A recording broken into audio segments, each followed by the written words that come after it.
Hello दोस्तों, welcome to my channel Amit का best of study. My name is Amit Kar and I am stenographer in district court Morena Madhya Pradesh. Okay दोस्तों, आज मैं आपको उन 5 टिप्स के बारे में बताऊंगा जिसकी हेल्प से आप अपनी शॉर्टहैंड की स्पीड को इंक्रीज कर सकते हैं। जी हाँ, तो सबसे पहले टिप है आपके सामने कि आप जब भी डिक्टेशन लिखें तो डिक्टेशन लिखते समय आपको इस बात का ध्यान रखना है कि आपका फुल माइंड कॉन्सेंट्रेशन एक ही जगह पर हो। आप फुल कंसंट्रेशन के साथ और डिक्टेशन को लिखें। आपका माइंड इधर उधर नहीं होना चाहिए। यदि आपका माइंड इधर उधर होगा तो आपकी डिक्टेशन क्या है, छूट जाएगी, उसकी आउटलाइंस गलत बनेंगी और आपकी डिक्टेशन खराब हो जाएगी। तो इसलिए आपको फुल कंसंट्रेट, एक ही जगह कंसंट्रेट करके आपको उस डिक्टेशन को लिखना है। तो पहली टिप यही है कि आप उस डिक्टेशन को लिखिए तो फुल कंसंट्रेशन के साथ लिखें, जिससे आपकी स्पीड इंक्रीज होगी।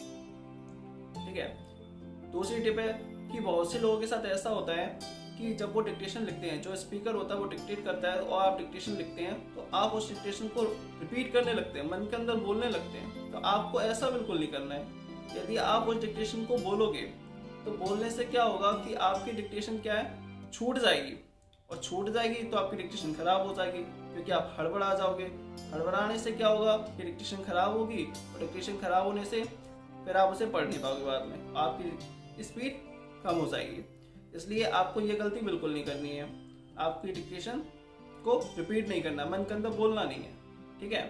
तीसरा है कि आपने जैसे कि डिक्टेशन को लिख लिया, डिक्टेशन को लिखने के बाद आपको उसे तुरंत पढ़ना है। ऐसा नहीं करना है कि डिक्टेशन लिखनी और फिर आपने उसे पढ़ा नहीं, क्योंकि पढ़ना जरूरी है। डिक्टेशन को पढ़ना बहुत जरूरी है।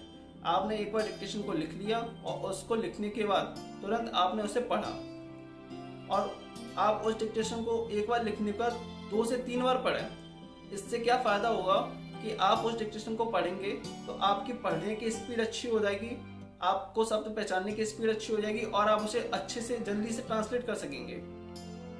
इसलिए आप उस डिक्टेशन को लिखने के बाद तुरंत पढ़ें और 2 से 3 बार पढ़ें। ठीक है।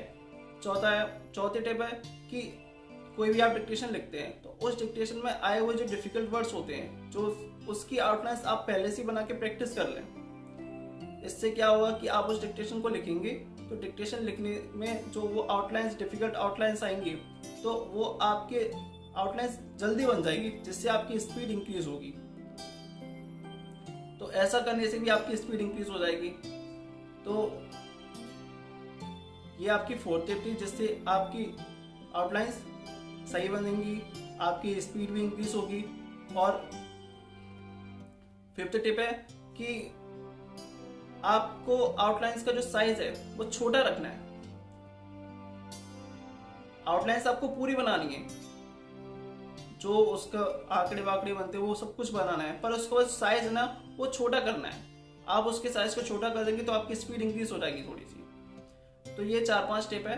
पहले टिप मैंने आपको बताई थी कि आपको फुल कंसंट्रेशन के साथ आपको डिक्टेशन लिखनी है, आपको माइंड इधर उधर नहीं रखना है। दूसरा है कि आपको डिक्टेशन को रिपीट नहीं करना है। तीसरा है डिक्टेशन लिखने के बाद आपको उसे तुरंत पढ़ना है, 2 से 3 बार आप उस डिक्टेशन को पढ़ें। चौथा है आप जो भी डिक्टेशन लिख रहे हैं उसकी आउटलाइंस आप पहले ही बना लें और उसके बाद आप उस डिक्टेशन को लिखें, और आप 2 से 3 बार उस डिक्टेशन को लिखें और प्रत्येक डिक्टेशन को 2 से 3 बार पढ़ें। इससे आपकी पढ़ने की स्पीड भी बढ़ेगी, डिक्टेशन लिखने की स्पीड भी बढ़ेगी, और जो आउटलाइंस की आपने प्रैक्टिस की वो आपकी आउटलाइंस ही बहुत जल्दी बनेगी। आपको सोचना नहीं पड़ेगा उस आउटलाइंस को बनाने के लिए। आप आउटलाइंस को अच्छे से प्रैक्टिस जरूर कर लीजिएगा, जिससे आपको आउटलाइन बनाने में बिल्कुल भी सोचना ना पड़े। और 5वां था कि आपको आउटलाइंस छोटी बनानी है। तो इस तरह से इन 5 टिप्स को फॉलो करके आप अपनी शॉर्टहैंड लिखने की स्पीड को इंक्रीज कर सकते हैं। ओके दोस्तों, यदि आपको ये वीडियो पसंद आया हो तो इसे लाइक और शेयर जरूर कीजिएगा, और आपको इससे रिलेटेड कुछ पूछना हो तो मुझे कमेंट करके पूछ लीजिएगा। और यदि आप हमारे चैनल पर पहली बार आए हो तो इसे सब्सक्राइब कर लीजिएगा, और इसी प्रकार के वीडियोस आपके पास सबसे पहले पहुंचने के लिए बेल आइकन को बटन को प्रेस कर दीजिएगा। ओके दोस्तों, धन्यवाद।